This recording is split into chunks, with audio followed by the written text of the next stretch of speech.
Tonight, we drift once more through the mists of memory, into an age where stars guided fate and rebellion was written in moonlight. Tonight, we begin our descent into the age of stars, Ranni's cosmic rebellion. Close your eyes if you wish. Let your breath slow. The world above fades away, and the story begins. Chapter 1, The Golden Age, before rebellion. In the beginning, there was order. Not the gentle rhythm of nature, nor the freedom of wild things, but order with a capital letter, absolute, unyielding, and eternal.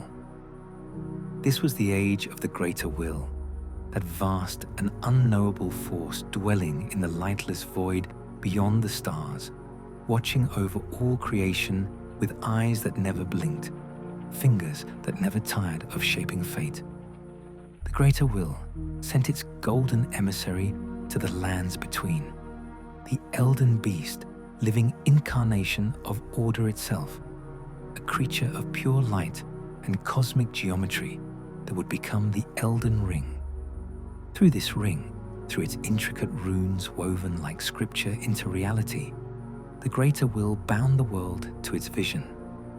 And to give this vision voice and form, it chose a vessel, a woman of the mysterious Numen race, golden-haired and enigmatic, who would become Queen Marika the Eternal.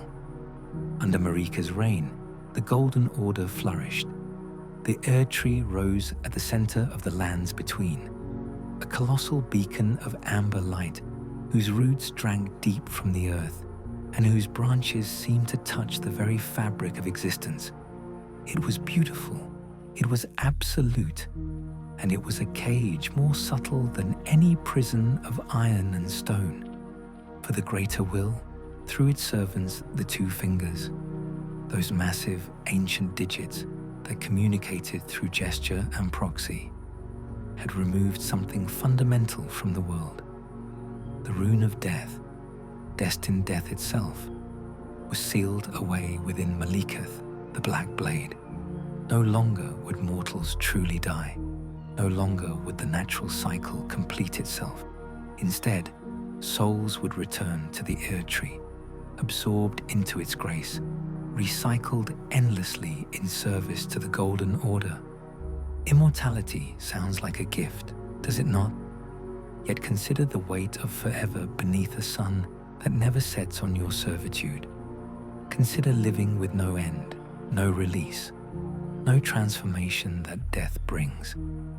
The golden light that bathed the world was warm, yes, but it left no shadows where secrets could hide, no darkness where rebellion could take root. Every fate was written, every destiny predetermined by the two fingers who claimed to speak for the greater will. The demigods, Marika's children and stepchildren, ruled their domains as extensions of this order. Godwyn the Golden, firstborn and most beloved, embodied everything the Golden Order represented: nobility, strength, unwavering loyalty to his mother's vision. The world seemed eternal, unchanging, perfect in its stagnation. But perfection, as we shall see, is often another word for tyranny. And in the shadows that should not have existed beneath that golden light, in the study of stars and moon that predated the Erd Tree's arrival, there grew a different kind of power, a colder power, a power that remembered what came before the greater will's dominion and dreamed of what might come after. The two fingers selected certain individuals to be Empyreans, potential vessels for the Elden Ring, candidates to succeed Marika as god of a coming age. This selection was presented as honor, as destiny, as the highest calling any being could receive. And among those chosen was a young princess of the Carian royal family, born when the full moon hung heavy in the sky, her eyes the color of cold starlight, even from birth. Her name was Ranni, and she would become the first crack in the Golden Order's seemingly impenetrable foundation. Chapter 2. Birth of the Moon Princess. In the northwestern reaches of the lands between, where mist rolls through ancient forests and stone towers pierce the clouds, the Carian royal family had ruled for generations before the Golden Order ever took root. Theirs was a legacy not of golden light, but of silver moonbeams, not of divine mandate, but of studied sorcery drawn from the very stars themselves. They were scholars of the cosmos, these Carians, who looked upward when others looked only to the Erdtree. Queen Rennala ruled the Academy of Raya Lucaria, and her full moon hung in the sky like a silver coin, gentle and luminous. She was beautiful, brilliant, and beloved by her people. When the warrior Radagon arrived, his hair red as autumn leaves, she fell deeply and hopelessly in love. Their union seemed blessed by fate itself, producing 3 remarkable children: Radahn, who would grow to conquer even the stars themselves; Rykard, whose ambition would lead him into blasphemous pacts; and youngest of all, Ranni. Ranni was different from her brothers even from the start. While Radahn inherited his father's prowess in battle and Rykard his cunning, Ranni took after her mother in ways both obvious and subtle. She had Rennala's gift for sorcery, yes, but there was something else, a quality that even Rennala, for all her wisdom, could not quite name, as if the child could see beyond the veil that separated the physical world from something vaster, colder, more ancient. Rennala recognized this quality and cherished it. She took young Ranni by the hand one night and led her to the highest tower of the Academy, where the sky opened vast and star-scattered above them. There, Rennala performed a rite of her people, one passed down through generations of Carian scholars. She showed her daughter how to truly see the moon, not merely the luminous sphere that lit the night, but the presence behind it, the consciousness that some whispered was an outer god itself. And that night, young Ranni beheld something her mother had not anticipated.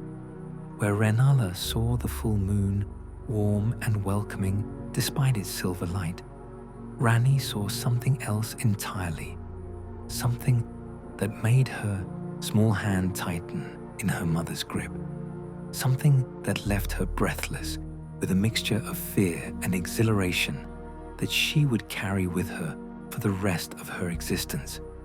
She saw the dark moon. It was cold, not the cold of winter ice that stings and then numbs, but a deeper cold, the cold of spaces between stars, of the void beyond void. It was dark, not as night is dark, but veiled, occult, mysterious, in ways that whispered of secrets the Golden Order had tried to bury. The dark moon did not beckon with warmth. It promised only solitude, uncertainty, the frightening freedom of a path walked without the guiding hand of destiny. And Ranni, even as a child, understood. This was power that demanded no worship. This was an outer god that made no claims on those who followed it. The dark moon would not command, would not bind, would not strip away free will in exchange for grace. It would simply be distant, observing, waiting with infinite patience. But Ranni's childhood would not remain this peaceful. Her education continued under her mother's guidance and under the tutelage of a mysterious figure known only as the Snow Witch. This mentor taught Ranni the cold sorceries, magic woven from frost and shadow, spells that seemed antithetical to the golden warmth of the Erdtree. The Snow Witch's identity remains shrouded even now. Some say she was one of the ancient beings who remembered the age before the Erdtree. Others that she was something else entirely. What we know is that Ranni learned well. She mastered sorceries that could make the air itself crystallize, that could summon moonlight sharp as broken glass. And more than magical technique, she learned philosophy. The Snow Witch taught her to fear the dark moon, yes, but also to understand that fear was not the same as rejection. Fear could be wisdom. Fear could be the first step toward truth. Then came the shattering of this peaceful education. The Greater Will, through Queen Marika, decided that Radagon must return to the capital, must leave Ranelagh, and become Marika's second consort. The reason remains debated. Some say Godfrey's banishment created a vacuum that needed filling. Others whisper of darker purposes. But the result was devastating. Radagon left without warning, without explanation that satisfied. Ranalagh's heart broke, and though she lived, something essential within her died. She would spend her remaining years surrounded by sweetings, those juvenile scholars she tried to rebirth through sorcery, clinging to echoes of the family that abandoned her. But for Ranni, this betrayal cut deeper than personal grief. She saw in her father's abandonment the true nature of the Golden Order. It demanded everything. It took what it wanted without apology, without mercy, rearranging lives and loves like pieces on a game board. Her father became king consort of Queen Marika, and his children, Ranni included, were elevated to demigod status. And then the Two Fingers came to her with their proclamation. She had been selected. She was Empyrean. She would succeed Marika as vessel of the Elden Ring, as god of the coming age. Her destiny was written. Her path was laid before her. All she need do was walk it.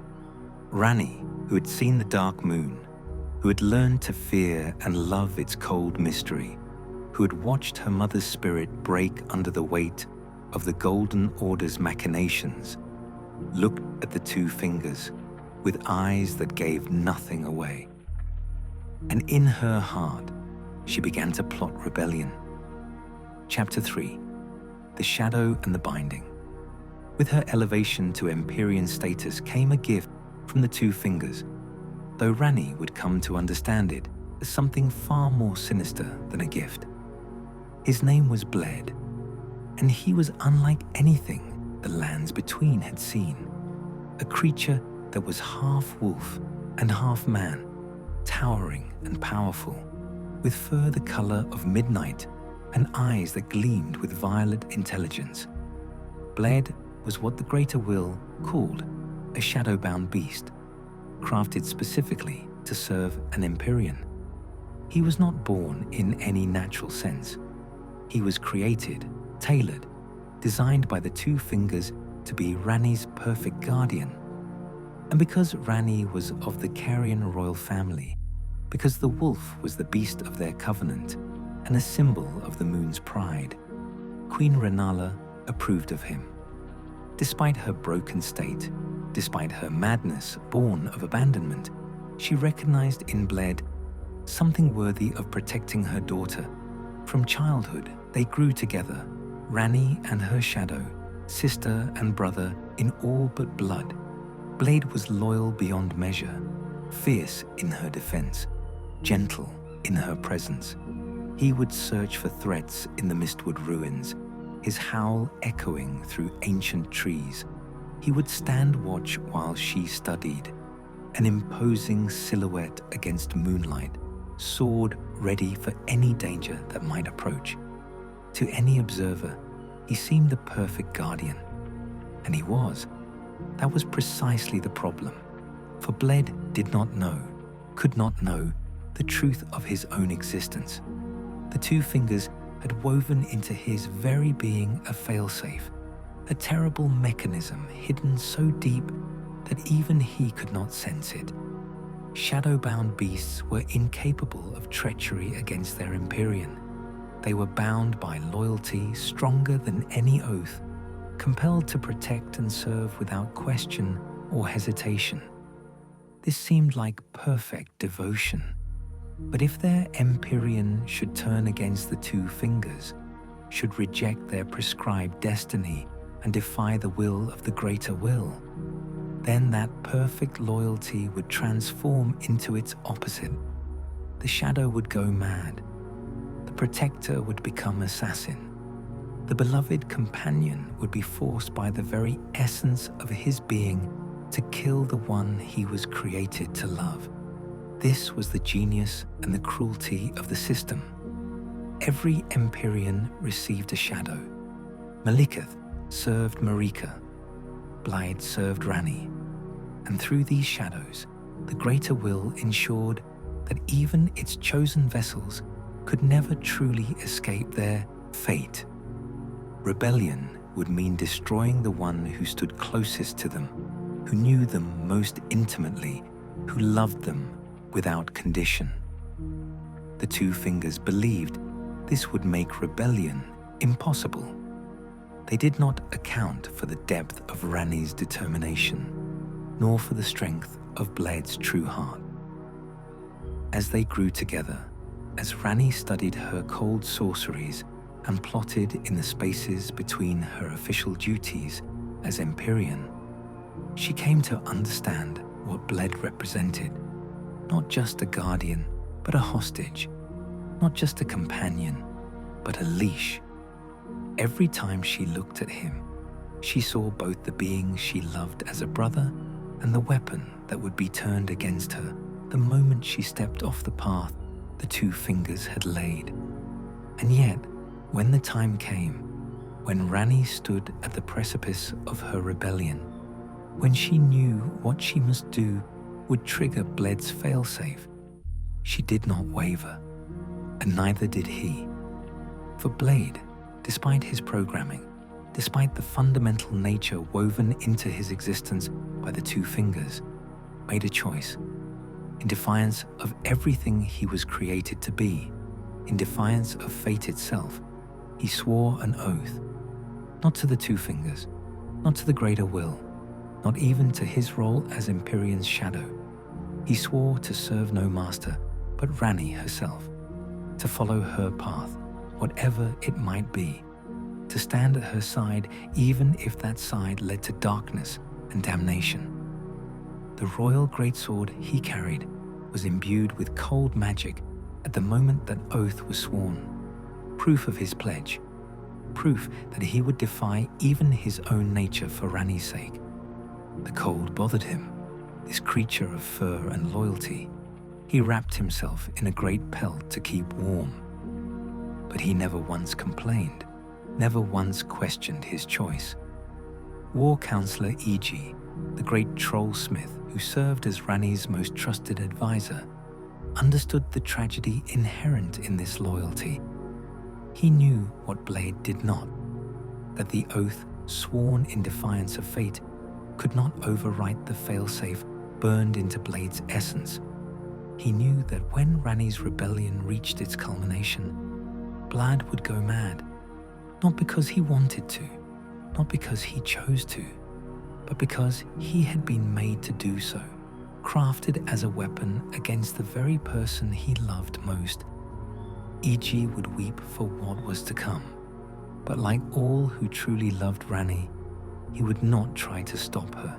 He would help her, even knowing the price, even knowing the price might be paid in the blood of friends. For this was the cost of freedom. This was the sacrifice rebellion demanded. And Ranni, with her cold moon's wisdom, with her eyes that had seen what waited beyond the Golden Order's golden cage, accepted it. The Shadow and his Empyrean stood together against the world, and though tragedy waited in their future like a patient assassin, in those moments they were simply what they had always been: sister and brother, princess and guardian, two beings who chose each other over everything else, even over the dictates of gods. Chapter 4: The Dark Moon's Call to Understand Ranni's Rebellion. we must understand what called to her through the cold night. The dark moon itself, that mysterious presence that some whisper is an outer god, though it never demands worship, never insists on recognition. The dark moon is not like the greater will, where the greater will imposes order with golden light and rigid structure. The dark moon simply exists, distant, observing, offering guidance to those who seek it, but never forcing their hand.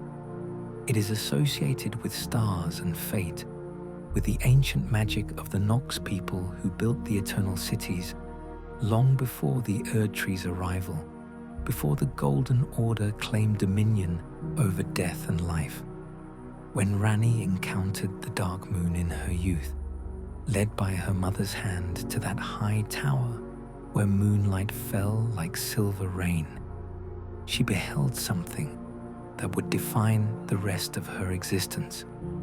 The moon she saw was not her mother's full moon, that gentle and luminous presence that guided Carian sorcery with soft light.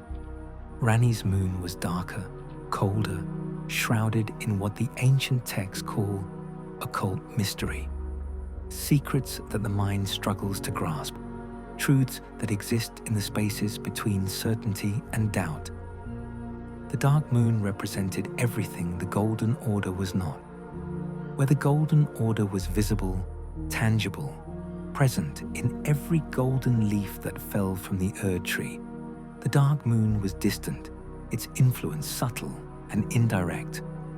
Where the Golden Order demanded faith, sight, touch, emotion, all the certainties that bound people to their fate, the dark moon offered only questions, doubts, the lonely freedom of a path walked without divine intervention.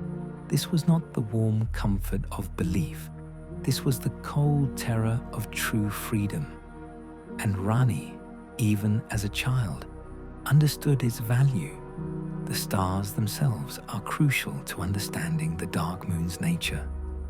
In the cosmology of the lands between, stars are not merely celestial bodies burning in the void. They are vessels of fate, carriers of destiny. Ancient sorcerers discovered that studying the stars revealed patterns, connections, the fundamental truths of the universe written in the language of light and gravity. Glintstone sorcery itself arose from stones that fell from the sky, fragments of stars brought to earth. The stars guided fate. When a star fell, it could change the course of destiny itself. The eternal cities, Nokron and Nokstella, had been built by the Nox, a people who worshipped the dark moon and read fate in the stars' positions. They studied the primeval current, that flow of cosmic energy that some say existed before the greater will ever turned its attention to the lands between. But the greater will, recognizing a threat to its absolute control, had punished the eternal cities for what it deemed high treason. It banished them underground, buried them beneath the earth where the stars could no longer reach, where the dark moon's guidance would be blocked by stone and soil. Yet the dark moon persisted. It waited with patience that measured time in eons, not heartbeats. It observed from the infinite depths of space, and occasionally, very occasionally, it reached out through the language of starlight to touch those who could perceive it. Ranni became its emissary, though emissary is perhaps the wrong word. The dark moon did not command her. It did not demand service or sacrifice. It simply showed her what was possible, an order not of gold, but of stars and moon, an age where people would be free to forge their own paths because the god guiding their fate would be kept far, far away, too distant to interfere directly in their lives. This was what Ranni would come to call her vision, an order kept at great remove from the earth.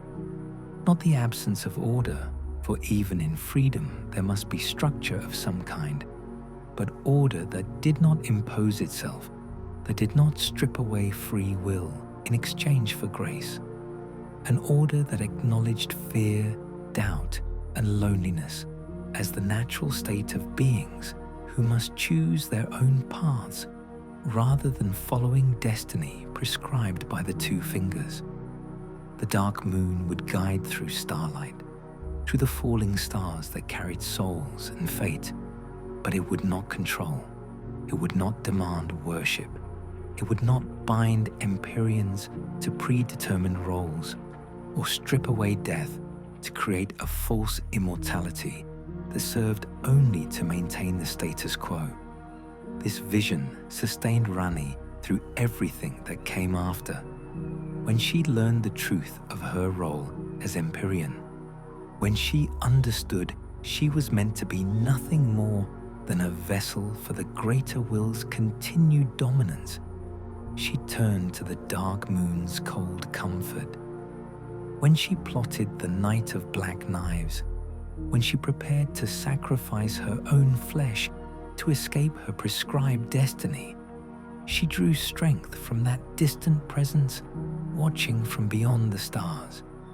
The dark moon asked nothing of her except that she be willing to walk a lonely path, that she be willing to face fear and doubt without the certainty that faith provides, that she be willing to give up everything, her body, her brother, her family, her future, for the sake of freedom, not just for herself, but for all who would come after.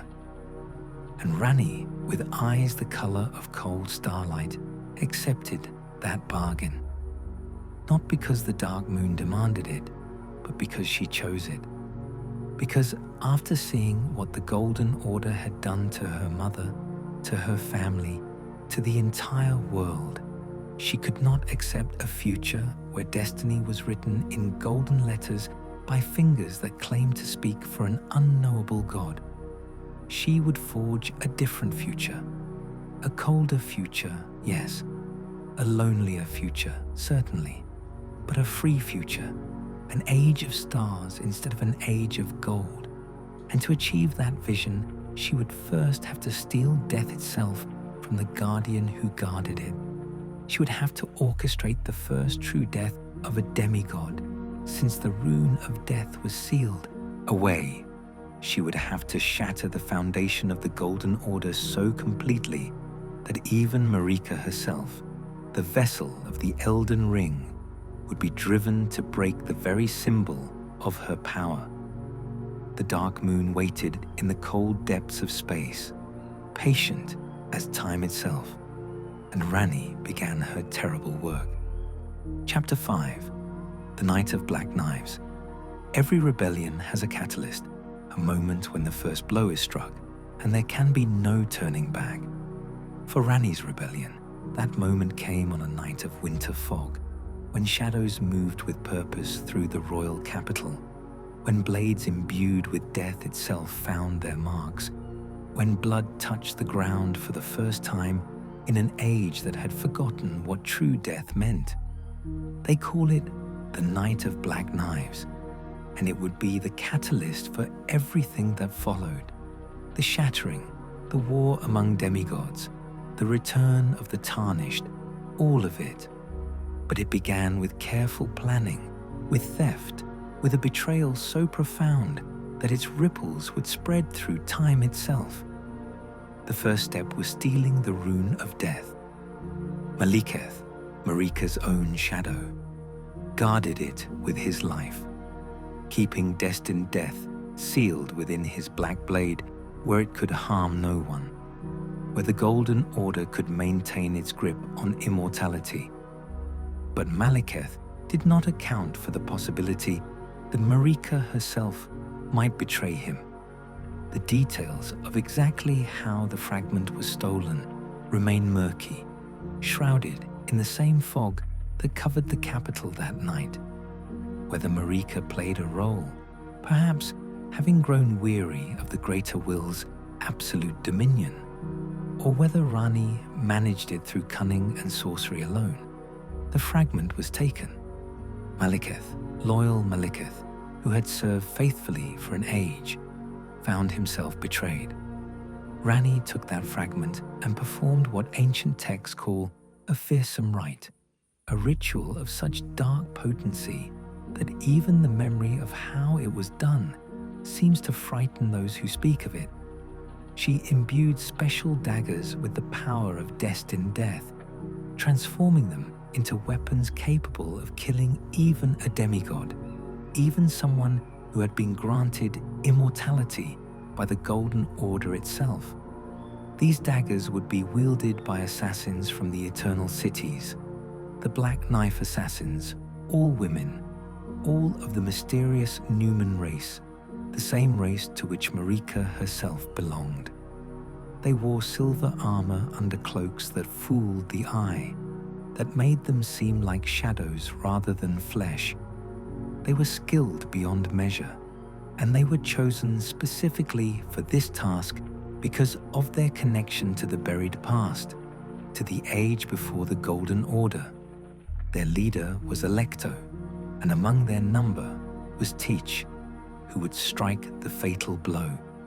But the target of this assassination was not chosen at random, nor was he killed simply to demonstrate that demigods could die. Godwyn the Golden, firstborn of Marika and Godfrey, beloved by all, hero of the war against the ancient dragons, embodiment of everything the Golden Order represented. He was the target, and the reason was as terrible as it was necessary. For Ranni's plan to work, she needed to die. Not the false death of those who live in death, not the half-existence of undeath that plagued the lands between, but true death, the severing of body and soul that the rune of death alone could accomplish. Yet she could not simply die completely. Her spirit needed to survive, to be reborn in a new form that would be free of the Two Fingers' control, free of her destiny as Empyrean. The solution was as ingenious as it was horrific. She would die in flesh, but not in spirit. But for this to work, someone else had to die in spirit, but not in flesh. A counterbalance, a sacrifice to split the curse mark of death into two half-wheels instead of one complete circle. Whether Godwyn knew he was the chosen sacrifice, whether Ranni selected him deliberately, or whether circumstances aligned in that terrible moment, we cannot say with certainty. What we know is this. On that night of winter fog, the assassins infiltrated the royal capital. They found Godwyn, that golden prince of the Golden Order, and they held him as Teach struck the blow that would echo through history. The black knife carved into his flesh a mark that should have been circular, should have been complete. But at the exact moment, the blade pierced Godwyn's soul. Ranni, hundreds of miles away, took her own life, performing the ritual that would free her spirit from her Empyrean flesh. The curse mark of death split. It fractured into two half-wheels, like the halves of a centipede. Godwyn's soul died, leaving his body to corrupt into the grotesque Prince of Death, his form spreading through the roots of the Ur tree like a cancer, giving rise to those who live in death, who would plague the world thereafter. But his flesh lived on, trapped in a horrific parody of existence. Ranni's flesh died, leaving only the burned husk of her Empyrean body, which would later be found atop the divine tower of Liurnia, red hair still clinging to the blackened skull. But her spirit survived, and she bound it to a doll, a puppet crafted in the image of her mentor, the Snow Witch, with 4 arms and blue skin, and a face that wore a second spectral countenance alongside her own. She had done it. She had escaped her prescribed destiny. She had made herself immune to the control of the Two Fingers. But the cost was catastrophic. Godwyn's death shattered something fundamental in Marika. her firstborn, her beloved son, murdered in the first true death since the rune of death was sealed. What drove her to what came next, grief, rage, or something deeper we can only imagine, culminated in the unthinkable. She shattered the Elden Ring. With a mighty blow, she broke the very source of her power, the symbol of the Golden Order's dominance, the tool through which the Greater Will had maintained absolute control for an age. The Elden Ring, that perfect structure of interwoven runes, fragmented into pieces, and those pieces became the great runes claimed by Marika's children. The shattering began, the war among demigods that would reduce the lands between to a broken realm where golden grace no longer guided, where grace was given instead to tarnished exiles, calling them back to repair what had been broken. And through it all, Ranni hid. She took on the alias Renna and kept to the shadows, appearing only occasionally to those the dark moon guided to her. She waited at Ranni's rise in the Three Sisters, a tower behind Carrier Manor, guarded by ghostly knights and magical protections.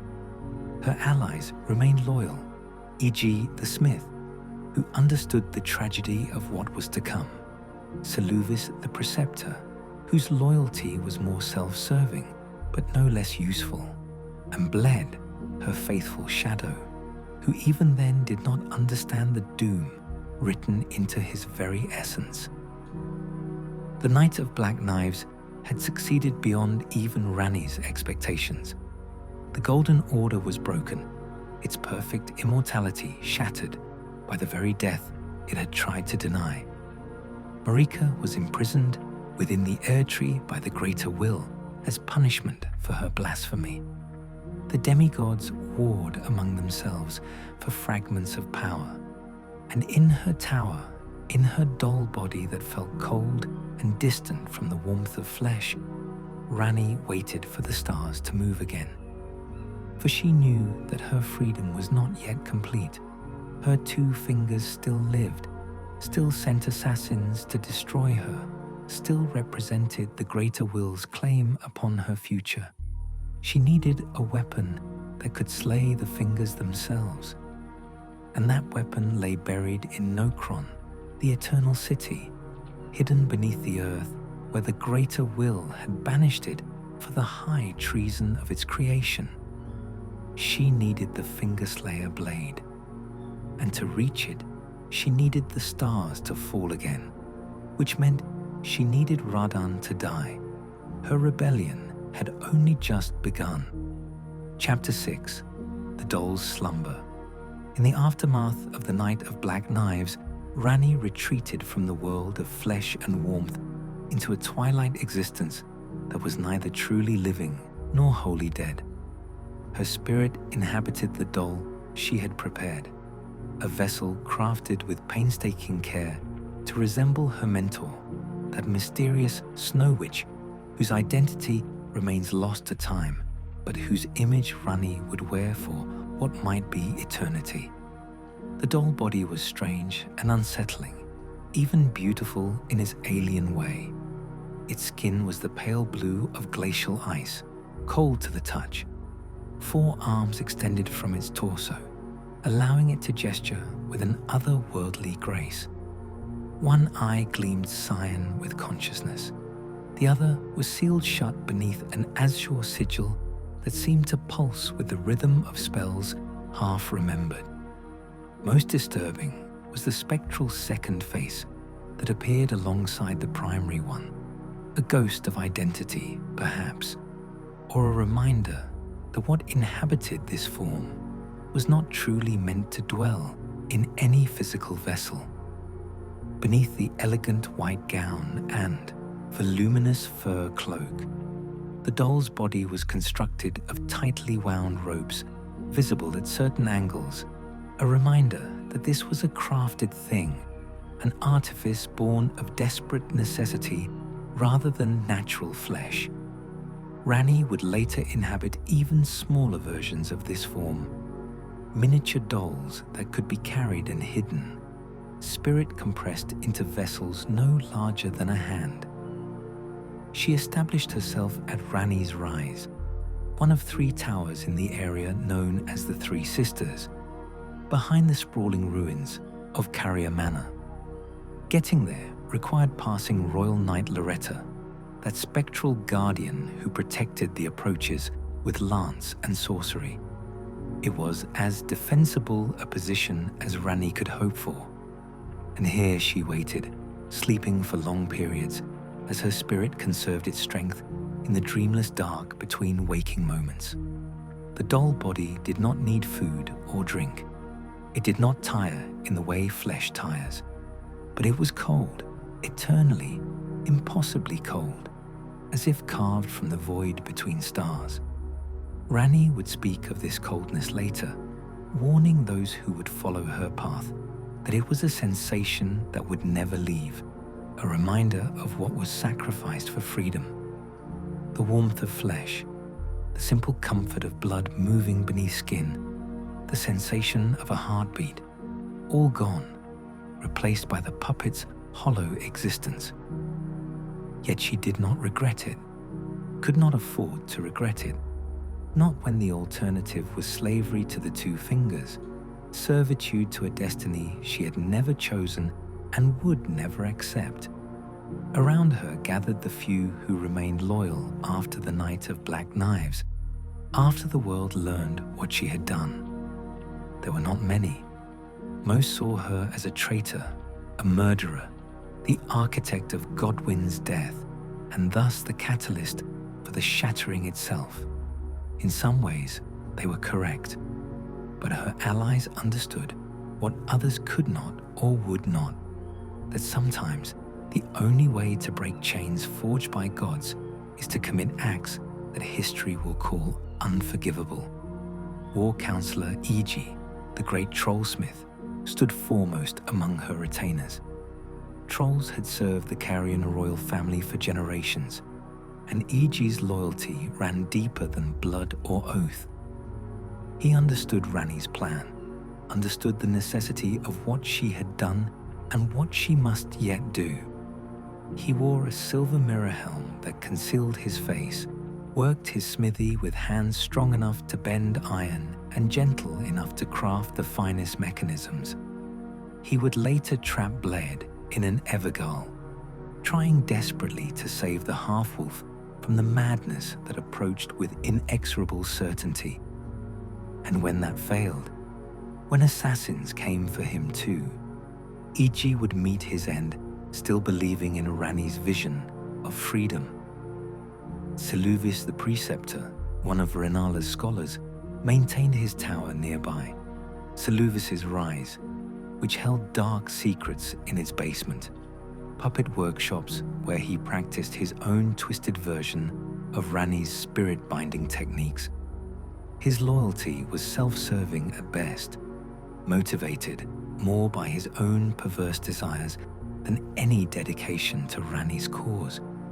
But he was useful, knowledgeable about the sorceries needed for what was to come, and Ranni tolerated his presence the way one tolerates a necessary evil. She saw through him, of course, saw his schemes and manipulations, but she had larger concerns than one preceptor's moral failings. And then there was Bled, her faithful shadow, who prowled the lands searching for threats to his Empyrean, who stood watch at night with sword drawn and ears alert for the slightest danger. He knew something was wrong. How could he not? The world itself felt wrong after the shattering, Grace twisted and corrupted, his lady hidden in a doll's body that held none of the warmth he remembered from their childhood together. But he did not question, did not waver. He had sworn his oath, and he would keep it until the very end, even if that end meant madness and death at the gates of the very tower he sought to protect. Ranni also employed spirits, powerful, ghostly knights that guarded the approaches to her tower, and the wolves of Radagon that patrolled the grounds. These spectral defenders were tireless, loyal, and most importantly, immune to the corruptions and manipulations that might sway living servants. In this small circle of allies, in this cold tower where silver moonlight fell through windows and painted everything in shades of ghost and shadow, Ranni waited. She could not yet move openly. The two fingers still sought her destruction, sending assassins called baleful shadows, creatures like Blade but twisted, corrupted, used as weapons to hunt down rebellious Empyreans. She had to remain hidden, had to appear as merely Ranni, a mysterious witch in a doll's body, rather than Ranni the traitor princess. But she was not idle. Even in hiding, even sleeping for long periods in her tower, she watched the stars. She studied their movements, searching for the moment when they would begin to fall again. She refined her plans, prepared for the coming steps of her rebellion, and waited for someone, anyone, to arrive who might be able to help her achieve what she could not do alone. For Ranni understood a fundamental truth. Even the most brilliant rebellion requires others to succeed. She was powerful, yes, clever and determined beyond measure. But she was one being, trapped in a doll's body, hunted by forces that had crushed civilizations. She needed a champion. She needed someone unbound by the old allegiances, someone who could move through the world freely while she remained hidden. She needed a tarnished, and in time, guided perhaps by the Dark Moon's subtle influence, one would find their way to her tower, climbing the winding path through Carrier Manor, defeating Loretta, and standing before Ranni with questions in their eyes and grace, however faded, still clinging to their souls. When that moment came, Ranni would extend an offer. Service, she would call it, though it was more than that. Partnership, a chance to help her break the greater will's chains, not just for herself, but for all who would come after. A chance to forge an age of stars from the ashes of the Golden Order. But first, before any of that could happen, the stars needed to fall. And in the far south, in Caelid, where the scarlet rot bloomed like cancer across the land, Star Scourge Radahn held them frozen in the sky with the pure strength of his gravity magic, his devotion to a promise made in happier times, keeping the very cosmos locked in place. Whether Ranni grieved for what must be done to her brother, the doll's cold face never revealed, but the stars, patient as death itself, waited for his fall. Chapter 7, Radahn and the Halted Stars. In the southeastern reaches of the lands between, where red sand stretched toward horizons that shimmered with heat and corruption, there ruled a general unlike any the world had known. Radahn, eldest son of Renala and Radagon, brother to Ranni and Rykard, had earned his epithet, the Star Scourge, through a feat of such staggering power that it defied mortal comprehension. He held back the stars themselves. Understanding this requires understanding Radahn as he was before the scarlet rot consumed his mind. A warrior of legendary skill, but also a scholar of gravity magic, that ancient sorcery developed in the Eternal Cities, which allowed manipulation of the fundamental forces that governed celestial motion. Radahn had mastered these techniques so completely that he could affect not just his immediate environment, but the very fabric of space that extended beyond the atmosphere, into the void where stars burned and fate waited to fall. He was massive even among demigods, his frame towering and broad, yet he had learned gravity magic specifically so he could continue riding Leonard, his beloved but comparatively tiny horse, without crushing the poor creature beneath his weight. That this immensely powerful general, capable of conquering armies and halting cosmic bodies, cared so deeply about his horse that he warped the fundamental forces of reality to accommodate Leonard's comfort. This tells you something essential about Radon's character. He was fierce, yes, but not without gentleness. Devastating in battle, but capable of profound loyalty and love.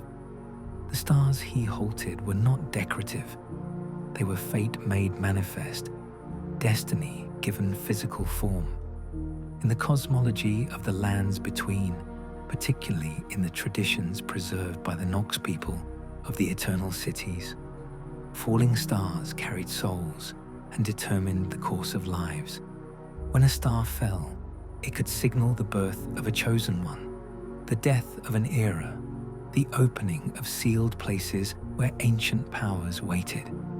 By holding back the stars, Radon had frozen fate itself in place.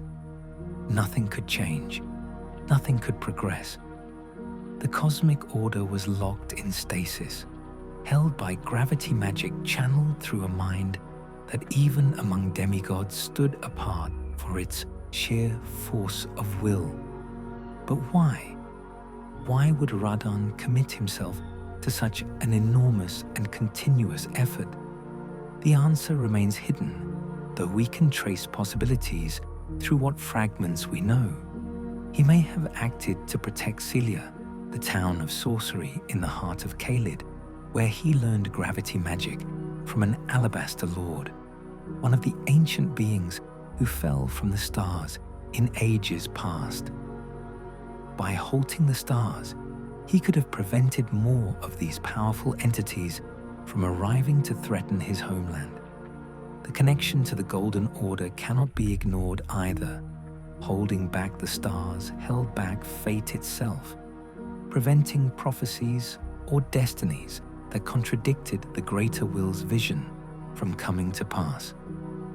Whether this was deliberate service or convenient side effect, the result was the same. And then there is the relationship between brother and sister. Radon may have understood what Ranni needed, what she planned. His gravity magic could have been the final barrier between his sister and a path that led to eternal solitude among cold stars. Love takes many forms, and preventing someone from walking into loneliness might have seemed like protection, even if it meant opposing her deepest purpose. The truth lies somewhere in these possibilities, or perhaps beyond them entirely.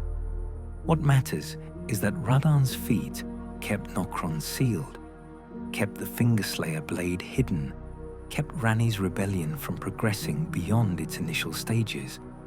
Then came the Scarlet Rot. The circumstances of how Radon became infected remain debated. The most commonly accepted version involves Malenia, Empyrean Blade of Miquella, who marched her armies into Caelid during the Shattering. The battle between Malenia and Radon shook the very foundations of the land. Both were demigods at the height of their power. Both wielded techniques that transcended mortal understanding. Radon with his colossal swords and gravity magic, Malenia with her flowing blade technique and the Scarlet Rot curse that plagued her from birth. They fought to a standstill. Neither could defeat the other through martial skill alone. And so, Malenia, in desperation or calculation, did what she had sworn never to do. She unleashed the Scarlet Rot, that divine corruption born of an outer god that plagued the turned flesh to flowers of decay and minds to mindless hunger. The bloom consumed Caelid. It turned red sands redder still, infected the wildlife, corrupted the very earth until the region became a hellscape of rot and suffering. And it infected Radon himself, seeping into his massive frame, eating away at his mind while leaving his body strong enough to continue its fundamental task. Radahn went mad. Not the sudden madness of shocked revelation, but the slow erosion of selfhood, memory dissolving like sand in water, personality stripped away until nothing remained but primal urges, hunger, anger, the base instinct to consume. He ate the corpses of friend and foe alike, stalking the wailing dunes of Caelid as a monstrous parody of the glorious general he once was. But even in madness, even with his mind rotted to nothing, Radahn continued holding back the stars. His will had been so strong, his commitment to this task so absolute, that it persisted beyond reason, beyond memory, beyond everything that made him who he was. The stars remained frozen, fate remained locked, and in her tower, far to the north, Ranni could only wait. Eventually, a solution presented itself in the form of a festival, Redmane Castle's Festival of Combat, where warriors from across the lands between gathered to fight Radahn, ostensibly to grant the fallen hero an honorable death. Jeren, Radahn's devoted castellan, organized the event, though whether he did so out of mercy for his lord or under someone else's influence remains unclear. Among those warriors might be a tarnished, one who had already encountered Ranni, who perhaps already served her cause, or who simply sought the challenge and glory of facing a star scourge.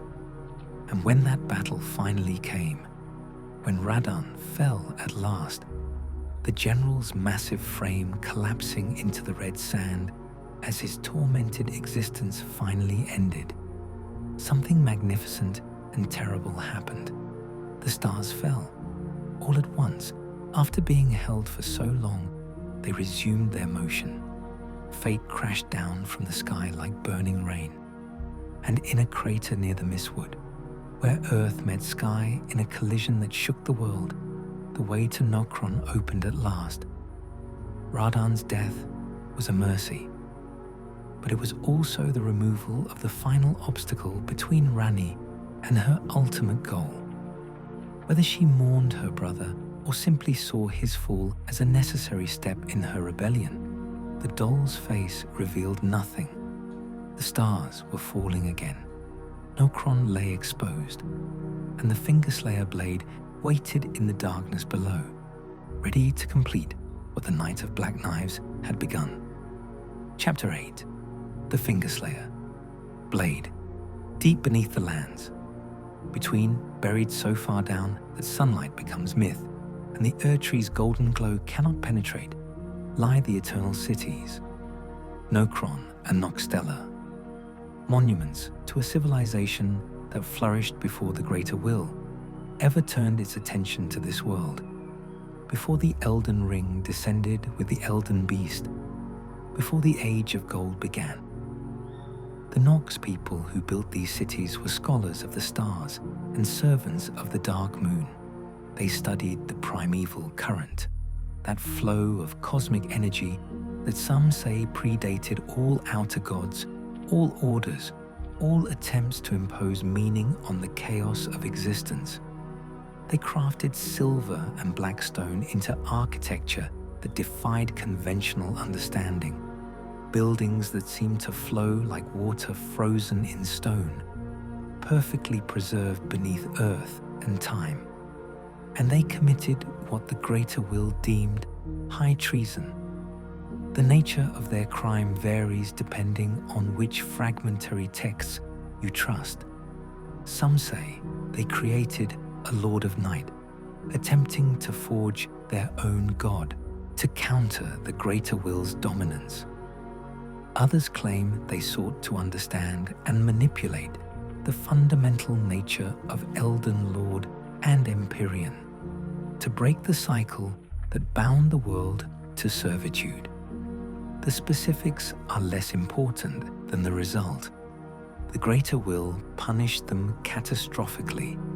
It banished their cities underground, buried them beneath layers of stone and earth, separated them forever from the stars they worshipped and the dark moon that guided them. It was meant to be the end of the Nox, the extinction of their civilization and their blasphemous ambitions. But the Nox had anticipated their punishment, or perhaps they enacted their revenge even as destruction fell upon them. For somewhere in the depths of Nokron, crafted from the corpse of something best left unspecified, they created a weapon specifically designed to kill the unkillable, the envoys of the greater will themselves, the Fingerslayer blade. Its form is unsettling, alien in ways that make the mind struggle to comprehend what the eye perceives. The blade spirals, twisting in on itself like a frozen scream or a prayer carved in metal and bone. It resembles a curved sword, yes, but also somehow does not, as if it exists partially in dimensions the human eye cannot properly process. Black and silver, cold to the touch, imbued with something that might be hate given physical form, or perhaps simply the absolute rejection of divine tyranny. This weapon, this masterpiece of rebellious craft, can kill the two fingers. Not merely wound them, not simply drive them away, but truly end their existence. The two fingers, those massive pale digits that serve as the greater will's primary means of communication with the lands between, that claim to speak the unknowable God's will, that bind Empyreans to their predetermined destinies, can be slain with this blade. It was created for this purpose and no other. It is useless against ordinary foes, awkward as a conventional weapon, but against the fingers themselves, it is perfectly, terribly effective. The Nox crafted it as a final act of defiance, a way to strike back at the force that had destroyed their civilization. And then they hid it deep within Nokron, waiting for someone who shared their hatred of divine tyranny, someone who would be willing to walk into the buried dark and claim it. That someone was always meant to be Ranni. But Ranni could not reach Nokron alone. Even if she had possessed a flesh body capable of making the journey, the city was sealed, accessible only through a crater that would open when the stars fell again. And the stars could not fall while Radahn lived, holding them frozen with gravity magic and mad determination. So she waited in her tower, and she extended her offer of service to a tarnished who found their way to her, though service was perhaps the wrong word. Partnership was more accurate. Ranni needed someone who could move freely through the world, someone unbound by the old allegiances, someone strong enough to face the horrors that waited below. After Radahn fell and the stars crashed down, after the crater opened like a wound in the earth near the Mistwood, the path to Nokron became clear. A tarnished who served Ranni could descend through the Siofra River, that vast underground expanse where an illusory sky full of false stars stretched overhead, where nameless ruins spoke of ages long forgotten. The journey would take them through spectral halls where silver tears, those liquid mimics that took the forms of fallen warriors, posed as guardians, through chambers where Nox warriors, somehow still defending their dead city after all these eons, raised swords and sorceries against intruders, past the ancestral woods where spirit animals roamed in eternal procession. Finally, after crossing bridges that spanned chasms too deep to measure, after passing through plazas where fountains still flowed with water that tasted of starlight, the tarnished would find it. A corpse, long dead, preserved by the city's strange properties, clutching in its rigid fingers the Fingerslayer blade. Taking it felt like removing something fundamental from the world, The air grew colder, shadows deepened. Somewhere far above, in towers scattered across the lands between, the two fingers stirred with sudden awareness that their doom had been retrieved from its hiding place.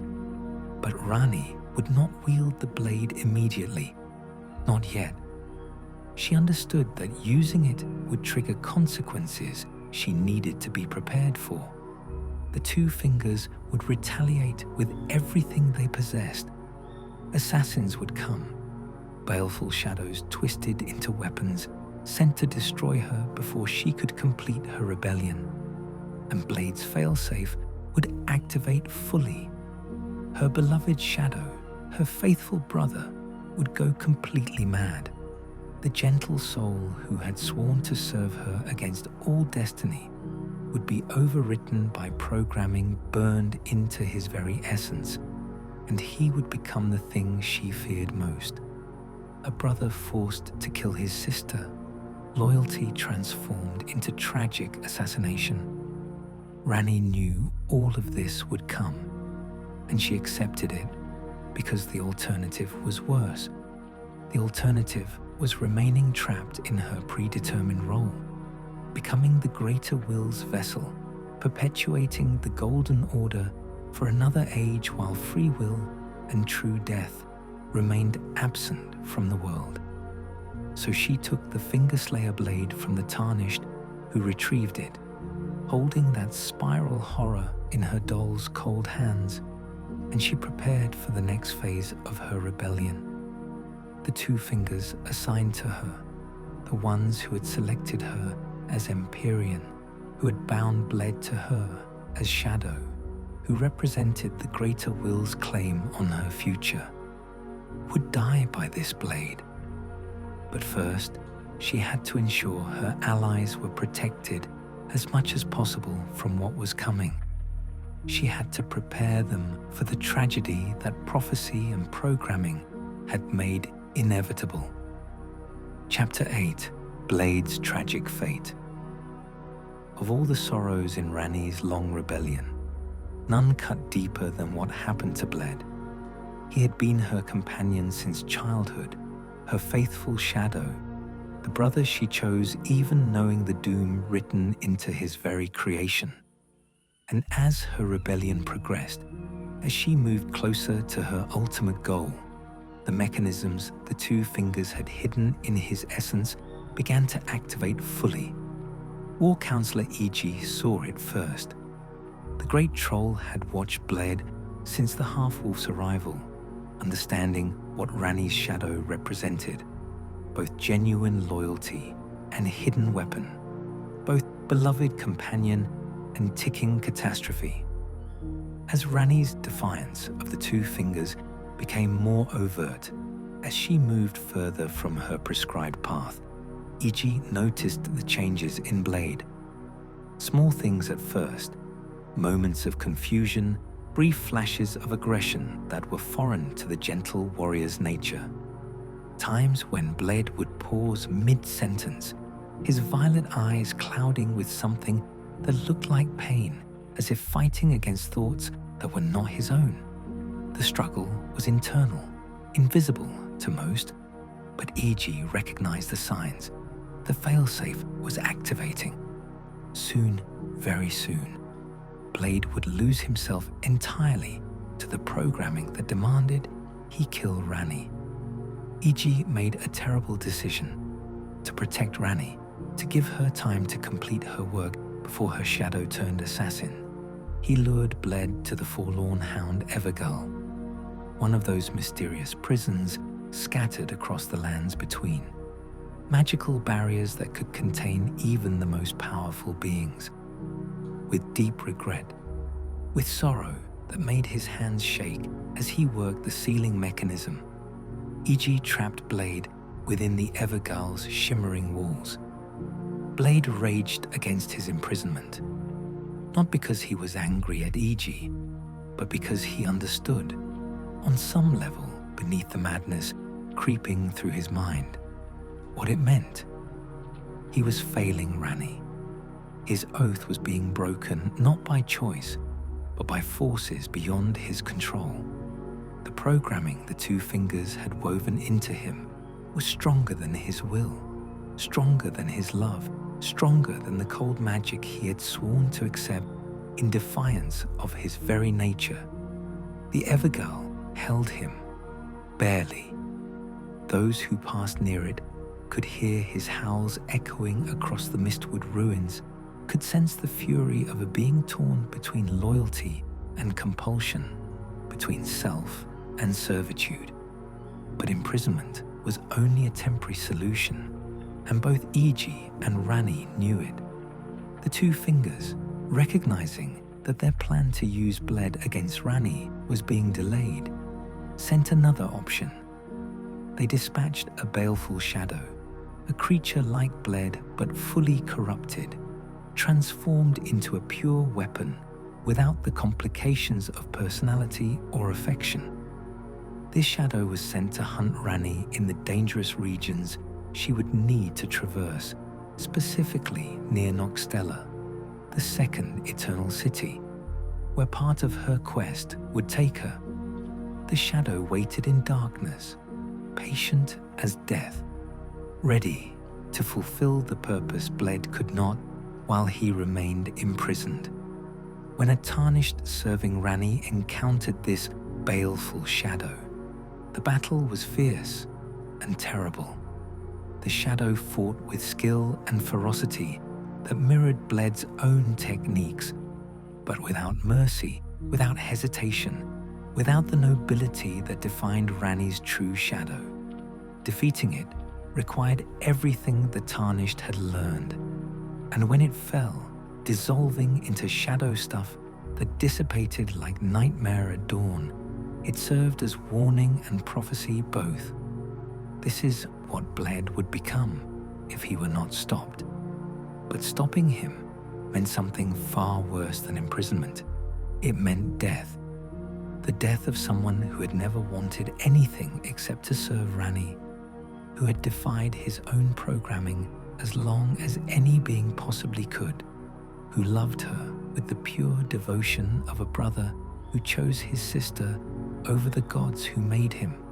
Eventually, whether through the Tarnished's actions or simply the passage of time, Bled escaped or was released from the forlorn hound Evergirl. Perhaps Iji released him, hoping against hope that Bled had overcome the worst of the madness. Perhaps the Evergirl's magic simply failed under the strain of containing a being torn between two absolute imperatives. Bled made his way to Ranni's rise, not to fulfill his oath as he had always done, but to complete the purpose the two fingers had hidden within him. The programming had won. His mind was gone, consumed by the directive to eliminate the Empyrean who had strayed from her destined path. He stood at the entrance to Ranni's rise, that tower he had guarded for so long, and he waited, not with the patience of a guardian, but with the single-minded focus of an assassin. The Tarnished who arrived would find him there, his royal greatsword in hand, his violet eyes empty of recognition, his posture radiating violence and despair in equal measure. The fight that followed was heartbreaking in its inevitability.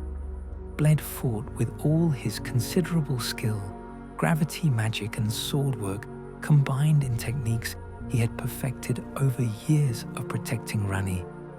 But he fought without strategy, without the intelligence that had always defined him. He was a weapon executing its function, nothing more.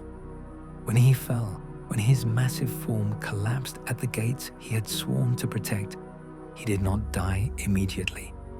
In those final moments, some spark of awareness seemed to return. The madness receded just enough for him to perhaps understand what had happened, what he had been forced to try to do, what failure meant in this context. He died defending his lady after all, in a sense. Died preventing himself from reaching her. died as an obstacle that protected her through his own defeat. It was a tragic paradox, a loyalty that could only be fulfilled through its own destruction. And in the tower above, Ranni felt his death like winter's first frost. She did not weep. Perhaps the doll body could not produce tears.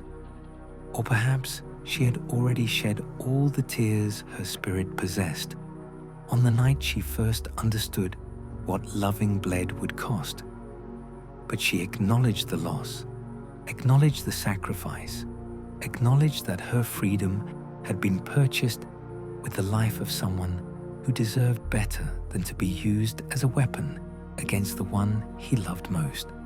Iji's fate was no kinder. The trollsmith, understanding that his actions imprisoning Bled had likely hastened this tragedy, understanding that he too was a loose end in the two fingers calculations, prepared himself for the inevitable. Black knife assassins came for him at his roadside smithy, those same killers who had struck down Godwyn on the night of Black Knives. Iji knew they were coming. He could have fled, could have hidden, could have called for help. Instead, he remained at his anvil, mirror helm in place, working metal with hands that did not shake. When they attacked, he fought back with the strength that all trolls possess, with the skill of a craftsman who understood leverage and force. He killed several of them before their blades found the gaps in his defense. They left him burning, flames consuming his massive frame as he stood defiant to the last. And with his death, Ranni lost the last of her original retainers, the faithful allies who had supported her rebellion from the beginning. Seluvis died too, though in his case there was less tragedy and more fitting irony. His schemes within schemes, his attempts to manipulate even Ranni herself through his puppet magic, seemed to have caught up with him. Whether Pedia, his own supposed servant, turned against him, or whether Ranni finally decided his usefulness no longer outweighed his treachery. Seluvis was found dead in his tower, slumped over like one of his own creations, plans unfinished, ambitions terminated.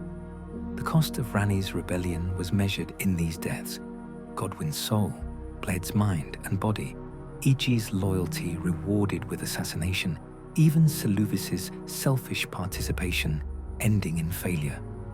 Everyone close to her paid a price. Everyone who helped her take a single step toward freedom found themselves destroyed by forces that would not tolerate defiance. And yet Ranni continued, not despite these costs, but carrying them with her, letting their weight inform every choice she made going forward. She would not let their sacrifices be meaningless. She would not allow the two fingers to win simply because the price of freedom was higher than she had wanted to pay. She still had one final task to complete, one last act of defiance that would sever her connection to the greater will forever. She had to kill her own two fingers. Chapter 9. The Cathedral of Stars. The path to Ranni's ultimate freedom led through some of the most dangerous and sacred locations in all the lands between. After retrieving the Fingerslayer blade from Nokron, after witnessing the fall of her faithful retainers, Ranni's quest required descending even deeper into the earth, into places where the Dark Moon's influence was strongest and the echoes of ancient civilizations still whispered through stone corridors. The journey took her, or more accurately, took the tarnished champion who served her cause, through Nokstella, the second eternal city, sister to Nokron. Where Nokron felt like a tomb, Nokstella retained something almost alive, as if its abandonment were more recent, or its builders had left some essence of themselves behind. The architecture here was even more otherworldly, buildings that seemed to flow like frozen liquid, staircases that led to platforms suspended over abysses too dark to measure. In Noxtella, amidst ruins that predated the Golden Order by ages uncounted, there was a hidden place, a secret that the Nox had guarded jealously, that the Greater Will had tried and failed to completely destroy when it banished the Eternal Cities underground. Here, in the deepest chambers, past spectral arches and silver tear mimics, past the sorrow of abandoned grandeur, stood something that should not have survived. An altar, a sacred space dedicated to the dark moon itself. This is where Ranni directed her champion, where she needed the tarnished to go on her behalf. For here, in this place where the dark moon's power was strongest, where reality thinned between the physical world and something vaster, there was a ring, the dark moon ring, small and unassuming, yet imbued with power that thrummed like a second heartbeat. The ring came with a warning, etched in stone or perhaps simply understood by those who beheld it. Whoever thou mayest be, take not the ring from this place. The solitude beyond the night is better mine alone. Ranni's words, or the dark moon's, or perhaps both speaking as one. A final chance to turn back, to refuse this path of cold starlight and eternal loneliness.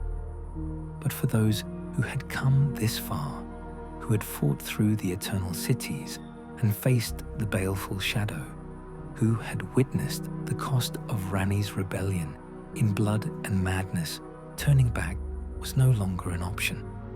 The ring was taken, claimed in defiance of the warning, or perhaps in full acceptance of what it meant. With the ring came a gift, or a curse, depending on one's perspective. A miniature doll, no larger than a hand, perfectly crafted in Ranni's image. And within this impossibly small vessel, Ranni's spirit resided, compressed into a form that could be carried, that could accompany the tarnished on the next phase of the journey. Speaking to this miniature doll, hearing Ranni's voice emerge from something so small it could fit in a pocket was unsettling.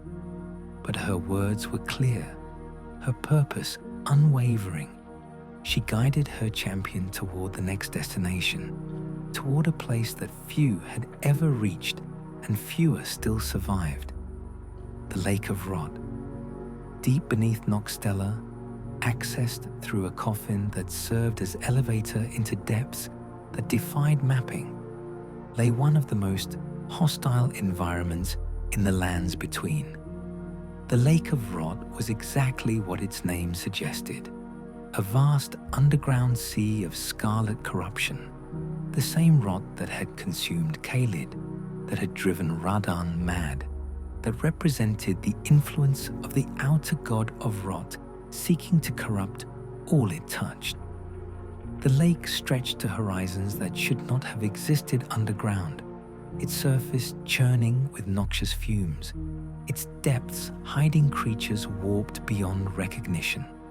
Crossing it required either tremendous speed or acceptance that the rot would seep into boots, into skin, into blood, poisoning slowly and inexorably.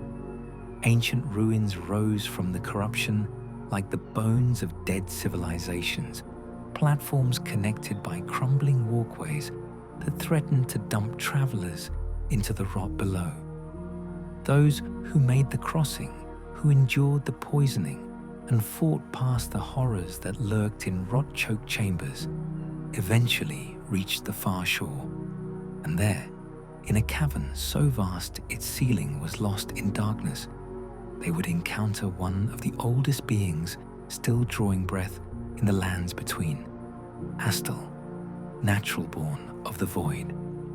The creature was immense, incomprehensible in its alien majesty, part insect, part cosmic horror, covered in stone and carapace that seemed to contain galaxies within its surface. Its head resembled a human skull grown to monstrous proportions, but the body that followed bore no relation to human form. Segmented, writhing, powerful beyond measure, it commanded gravity itself, calling down meteors, creating voids that crushed anything caught within. Astel was one of the malformed stars, beings that had fallen to the lands between in an age before memory, that had helped destroy the eternal cities during their punishment by the greater will. Now it guarded the path forward, whether by ancient purpose or simple territorial instinct. The battle was legendary for those who survived it. Astel moved with grace that belied its size, teleporting through space, summoning cosmic fury, fighting with the power of something that had witnessed the birth of stars and the death of civilizations. But even cosmic horrors can fall, and when Astel finally collapsed, its immense form dissolving into stardust and fragments of void, the path forward revealed itself. Beyond Astel's lair, up through caverns that gradually shifted from rot-touched stone to something cleaner, something older, lay the Moonlight altar. This was sacred ground, a place where the dark moon's influence was so strong that reality itself seemed different, gentler, touched by silver luminescence that came from no visible source. And here, at the center of this altar beneath the world, stood a cathedral. Not a cathedral to the Golden Order, not a temple to the Erd Tree or any of the demigods, but the Cathedral of Manus Celes, the Cathedral of Stars itself. Its architecture was Noxwork, ancient beyond reckoning, preserved in this hidden place where the greater will's punishment could not reach. Inside the cathedral, in shadows that felt welcoming rather than threatening, waited Ranni's two fingers. They rose from the floor like pale monuments to divine tyranny, those massive digits that claimed to speak for the greater will, that had selected Ranni as Empyrean, that had bound Blade to her as shadow and weapon both. They did not speak. Perhaps they could not, or perhaps they simply had nothing to say. They knew why they had been found, knew what the Fingerslayer blade meant, knew that their existence was ending and that with them would die the greater will's claim on Ranni's future. Ranni emerged from her doll's body, spirit manifesting in spectral form, and she wielded the blade herself, or perhaps directed the Tarnished to strike on her behalf, to share in the act of defiance that would change everything. The Fingerslayer blade bit into the finger's pale flesh, that spiral form designed for exactly this purpose, and they bled if such beings could bleed, crumbled if such beings could crumble. When they fell, when the last twitches of divine mandate faded into stillness, Ranni was free, truly free, for the first time since her birth, for the first time since the two fingers had marked her as Empyrean and claimed her future for their unknowable god. The tether was severed, the destiny was broken, the cage was opened, and the bird, cold and doll-like and indomitable, could finally spread wings made of starlight and shadow. Ranni's spirit returned to her doll body, and for a moment, in that cathedral beneath the world, there was silence. The kind of silence that follows revolution, that marks the space between one age ending and another beginning. She thanked her champion, the Tarnished, who had made this possible, who had walked beside her through all the horrors and sacrifices this rebellion demanded, and she told them where to find her next. At the very end, when the Elden Ring lay shattered and the world waited to discover what would replace the broken Golden Order, they should seek her at the fractured Marika. There, at the corpse of the old god, Ranni would be waiting to usher in her age, the age of stars, cold and distant and free. Chapter 10. The Age of Stars. Unveiled. The path to the Elden Ring led through fire and ash, through the flame of ruin that Melina sacrificed herself to kindle, through the burning Erd tree whose golden light had illuminated the lands between for an age. When those flames died at last, when the thorns that guarded the tree's heart were burned away and the way opened, the tarnished champion could finally enter that sacred space they had been striving toward since their resurrection.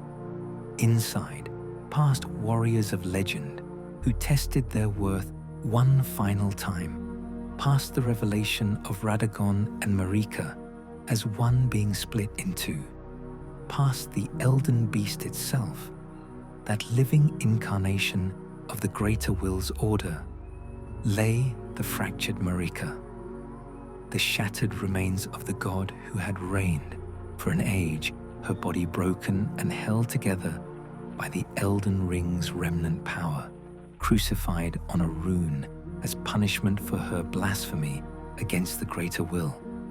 This was the center of everything, the point where one age ended and another began, the place where a new Elden Lord would mend the ring and establish what came next. Restoration of the Golden Order, the Age of Fracture, the frenzied flames ending of all endings, or something else entirely. And here, if the Tarnished had followed Ranni's quest to its completion, if they possessed the Dark Moon Ring and had witnessed the death of the Two Fingers, they could summon her. A summoning sign appeared, blue and shimmering with the light of cold stars.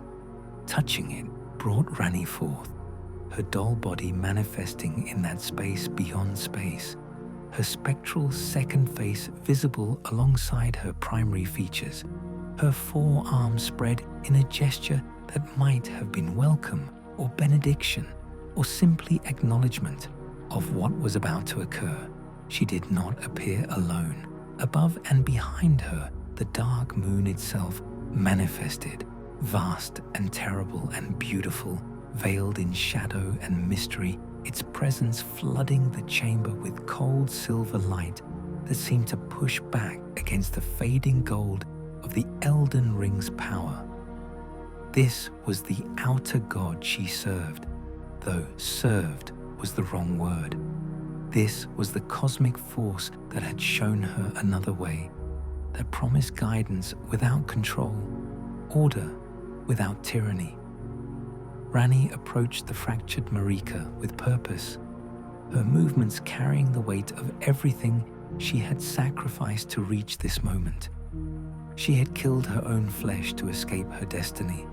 She had orchestrated the night of black knives that shattered the world. She had watched Bled go mad and die at the gates he was meant to protect. She had lost Iji to assassin's blades and seen her rebellion cost more lives than she had wanted to count. But she had also won. She had broken free of the Two Fingers' control. She had survived the baleful shadows and the Greater Will's attempts to eliminate her. She had found a champion willing to walk beside her through depths literal and metaphorical. And now, at the very center of power, she could forge the future she had envisioned since that night in her youth when she first beheld the dark moon. She reached out with hands that were not truly hands, with fingers that were wound rope, a magical construct, and she touched the fractured body of the god who had once reigned supreme.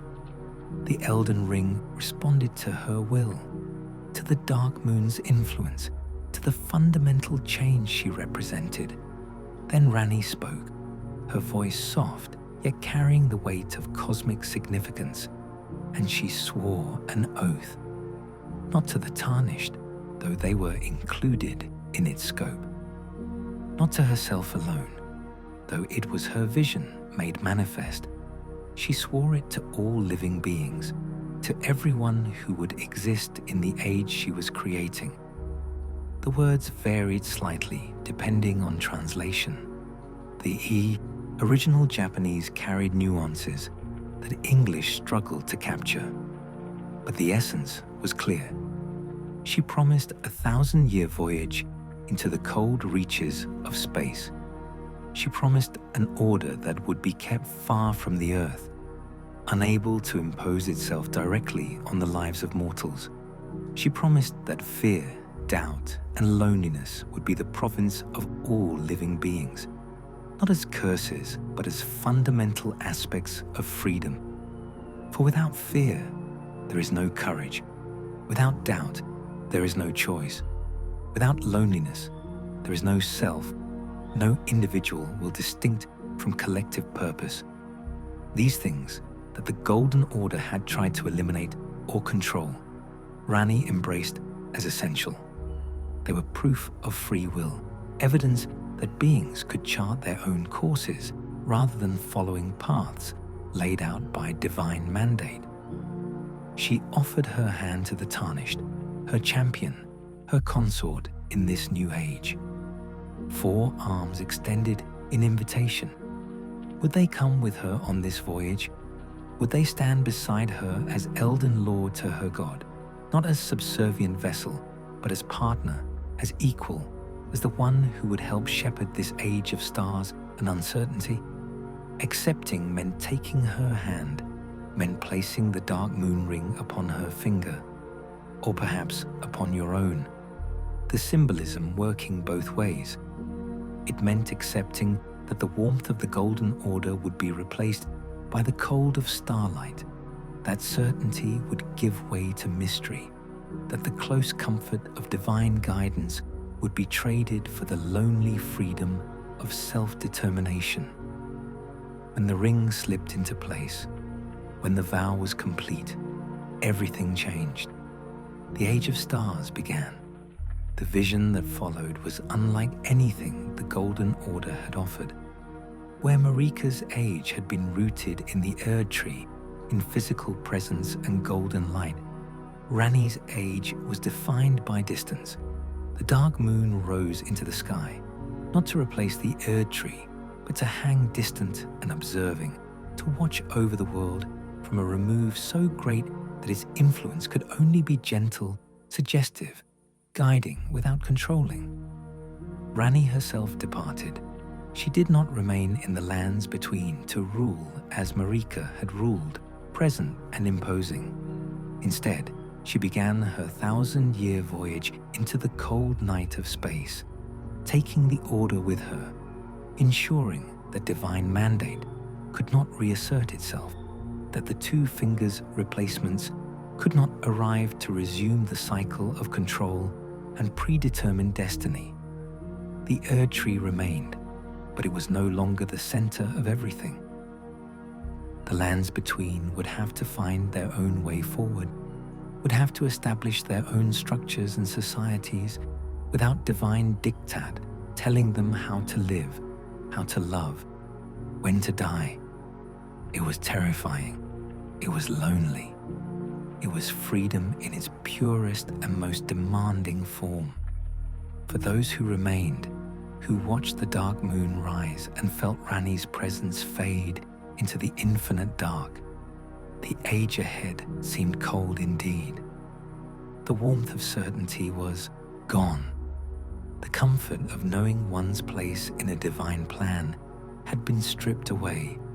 People would have to forge their own purposes, their own meanings, their own reasons for existence without grace or golden light to guide them.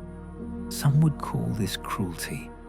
They would say Ranni had taken away the very things that made life bearable, the sense of higher purpose, the promise of immortality through the Erd Tree, the certainty that came from following a path laid out by gods.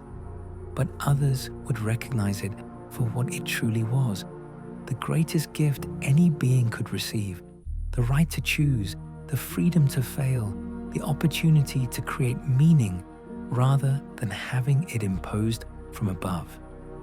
Ranni had not abandoned the world.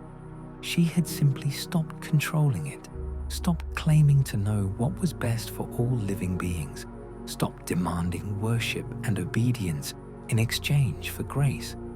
The dark moon would guide those who looked for it, would offer wisdom to those who studied the stars, would provide comfort of a sort to those who preferred mystery to certainty. But it would never demand, never compel, never strip away the fundamental freedom to choose one's own path, even if that path led to suffering, to failure, to the loneliness that comes from being truly, absolutely free. And Ranni, somewhere in the cold vastness of space, would watch, not as a tyrant watches for disobedience, but as a distant guardian watches for threats too cosmic for mortals to face alone. She had not fled responsibility. She had simply redefined it, understanding that true care for living beings means giving them space to grow, to err, to become themselves rather than extensions of divine will. Her consort accompanied her on that voyage, the Elden Lord who had walked beside her through every trial, who had killed Radan and retrieved the Fingerslayer blade, who had faced Astel and witnessed the death of the two fingers. Together, they would traverse the dark between stars, would explore reaches of space no denizen of the lands between had ever witnessed, would ensure that the order they maintained remained distant enough to preserve freedom while present enough to prevent cosmic threats from destroying what they had fought so hard to liberate. It was an ending, but it was also a beginning, the start of an age where gods did not dictate fate, where destiny was not written in golden letters, where fear and doubt and loneliness were acknowledged as the price and proof of free will. The age of stars. Cold, yes. Lonely, certainly. But free, finally, truly, absolutely free. Chapter 10. Freedom, Solitude, and Cosmic Love. To understand what Ranni truly offered, we must delve deeper into the philosophy underlying the Age of Stars. This requires looking beyond the surface narrative, beyond the simple story of rebellion against tyranny, into the fundamental questions about what it means to be free and what cost that freedom demands. The original Japanese text of Ranni's oath contains nuances that English translation struggles to capture. Where English versions speak of fear, doubt, and loneliness as if they were unfortunate side effects of the new age, the original implies something more profound. These are not merely consequences, but essential features, proof positive that the Age of Stars has succeeded in its purpose. Consider fear. The Golden Order eliminated or controlled fear through certainty. If you followed the prescribed path, worshipped correctly, served the Tree faithfully, you knew your fate. Your soul would return to grace, would be absorbed into the golden light, would continue in service to order eternal. There was nothing to fear because everything was predetermined, controlled, managed by forces beyond your comprehension, but supposedly acting in your interest. But this elimination of fear was also elimination of courage. Without genuine danger, without real stakes, without the possibility of failure or loss, what does bravery mean? The Golden Order created a world where heroism was performative, where sacrifice was temporary, where nothing truly mattered, because nothing truly ended. Ranni restored fear by restoring genuine stakes. Death became real again. Failure became possible. The future became uncertain. And in that uncertainty, courage acquired meaning once more. To act bravely in a world where danger is real, where loss is permanent, where the outcome is not predetermined. This is true heroism. This is the nobility that the Golden Order's false immortality had stripped away. Now consider doubt.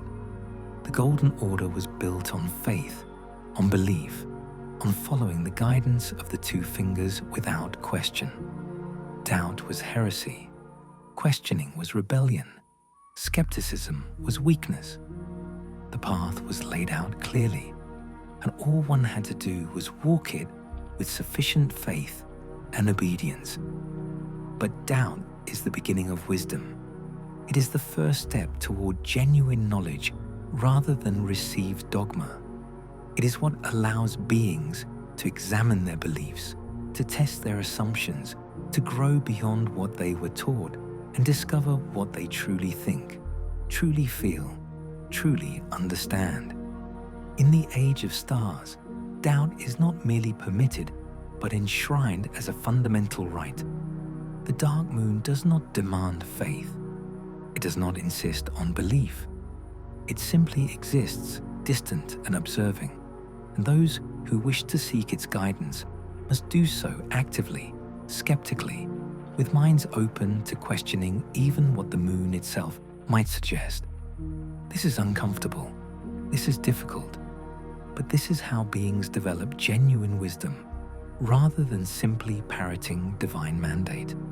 And finally, loneliness. Perhaps the most controversial aspect of Ranni's vision, the element that many interpret as cruelty or abandonment. How can loneliness be presented as a gift? How can isolation be preferable to the collective warmth of the Golden Order? The answer lies in understanding what the Golden Order's togetherness actually meant. When all souls return to the Erd Tree, when individual identity is absorbed into collective grace, when the boundaries between self and other blur until they disappear, this is not communion, but dissolution. It is the elimination of individuality in favor of homogeneous order. Everyone together means no one distinct, no one separate, no one truly themselves. Loneliness in the age of stars means something different. It means the space between individuals is preserved. It means you remain yourself, distinct and separate, with boundaries that cannot be violated even by gods. It means relationships become choices rather than cosmic mandates, that connections between people are formed through genuine affinity rather than divine design. Yes, this is lonelier than the Golden Order's false togetherness. Yes, it means you can be genuinely isolated, can feel the weight of separation from others. But it also means that when you do connect with someone, when you form a bond or a friendship or a love, it is real. It is chosen. It belongs to you and the other person, not to the order that brought you together. Ranni herself embodies this loneliness. She chose to leave the lands between entirely, to take the order into space where it could not interfere with individual lives. She accepted eternal separation from home, from family, from everything familiar, and in doing so, she demonstrated the depth of her commitment to freedom, not just for herself, but for everyone who would live in her age. This is why her consort's choice matters so profoundly. When the Tarnished takes Ranni's hand and accepts the Dark Moon Ring, they are not being commanded or compelled. They are choosing freely and with full understanding of what it means. They are accepting loneliness in the vast cold of space, accepting a 1,000-year voyage far from anything they have known, accepting that they will never return to the warmth and certainty of life before. But they are also accepting partnership with Ranni herself, not as servant to God, not as vessel to order, but as equal to equal, consort to consort, two beings who have chosen each other across all the cosmos and all the alternatives that could have been. This is what love becomes when it is freed from destiny, terrifying in its absolute freedom, glorious in its complete authenticity. Some interpretations suggest that the Age of Stars is pessimistic, nihilistic even, that Ranni has abandoned the world to cold and darkness. But this misses the point entirely. Ranni has given the world the greatest gift imaginable, the right and responsibility to create its own meaning rather than accepting meaning imposed from above. Without God's dictating purpose, people must find or forge their own. Without grace illuminating the correct path, people must stumble and err and learn through failure. Without divine mandate promising immortality, people must make the most of the finite time they have, must create legacies through actions rather than relying on eternal existence. This is harder than living under the Golden Order, infinitely harder. There is no comfort in it, no easy answers, no certainty that everything will work out according to plan. But there is also no slavery, no tyranny of divine will, no stripping away of choice in exchange for false security. The dark moon watches from its great remove, and it sees a world of beings making their own choices, walking their own paths, creating their own futures. Some will fail, some will suffer, some will make terrible mistakes and pay prices they cannot afford.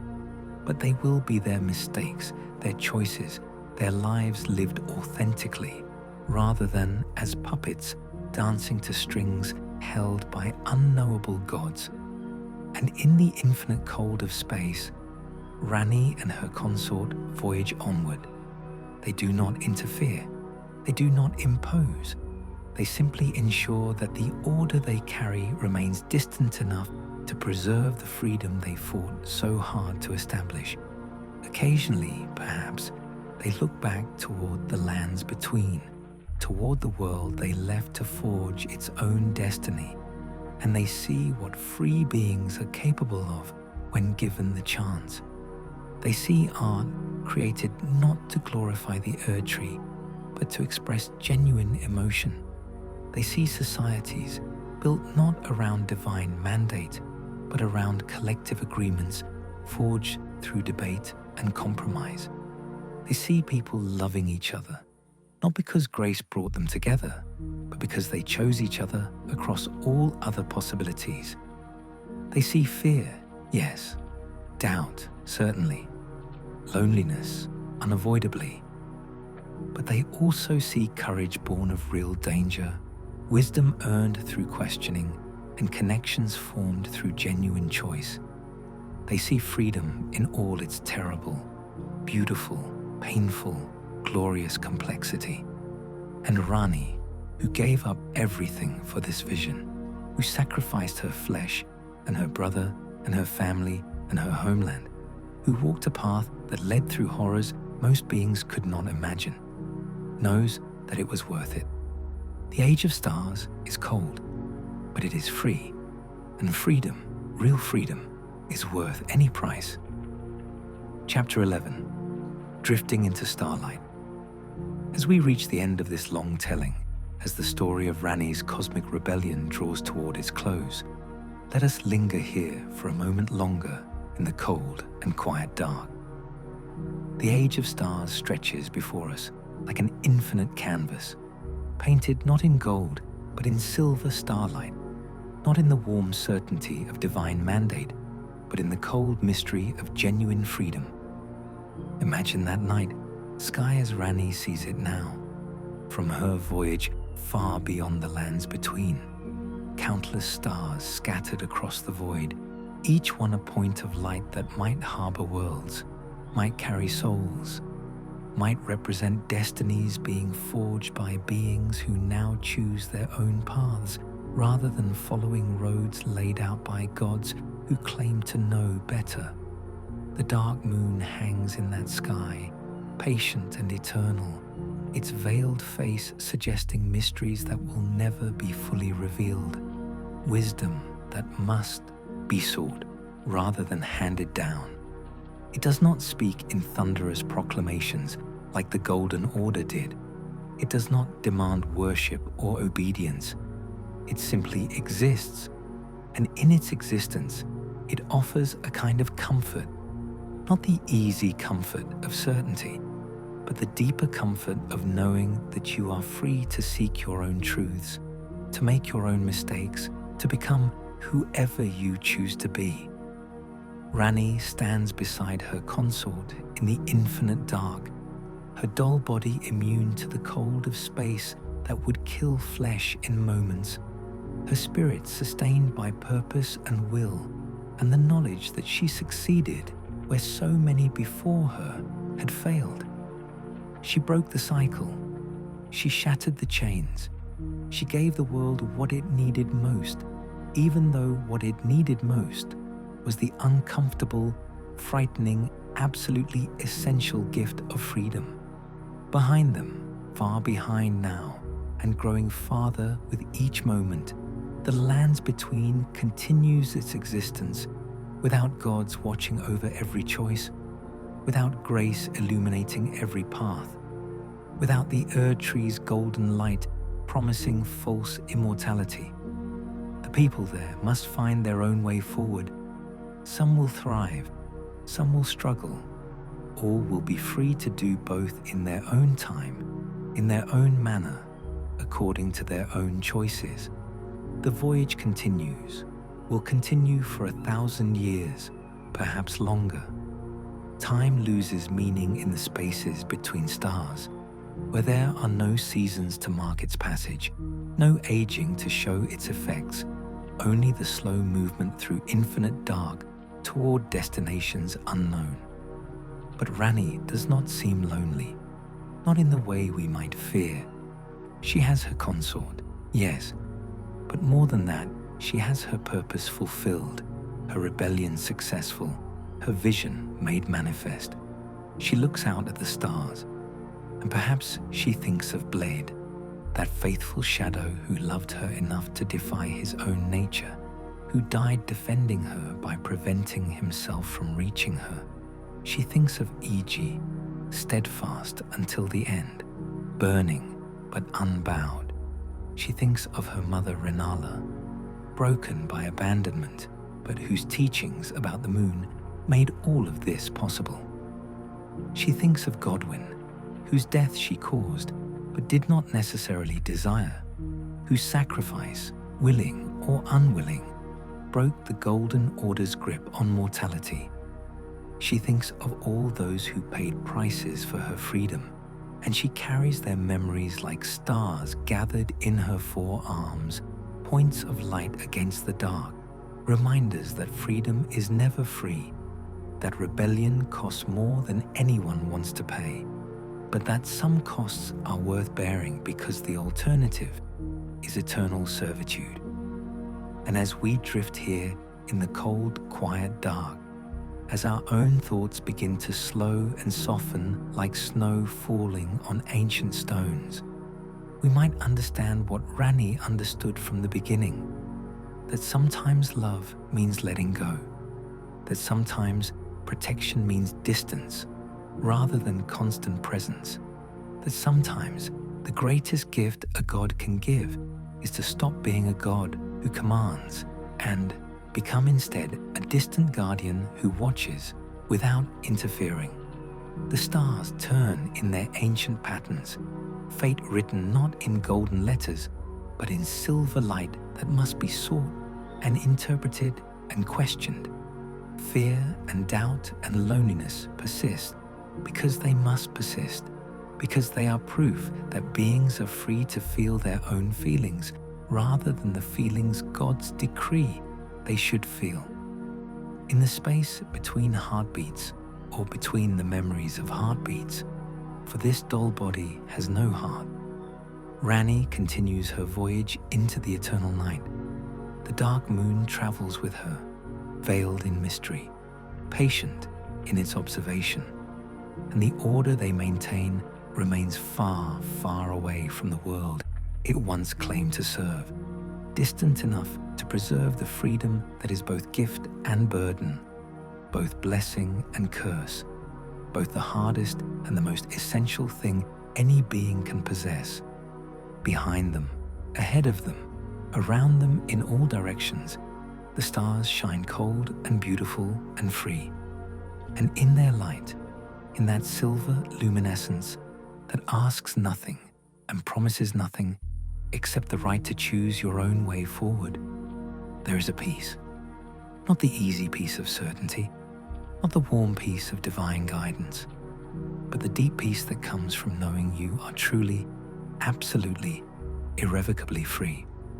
The voyage continues, the age unfolds, the stars turn in their ancient dance, and under the endless stars, her age began, eternal, cold, and free. Sleep now, traveler. Let the starlight wash over you like cold water, cleansing and clarifying.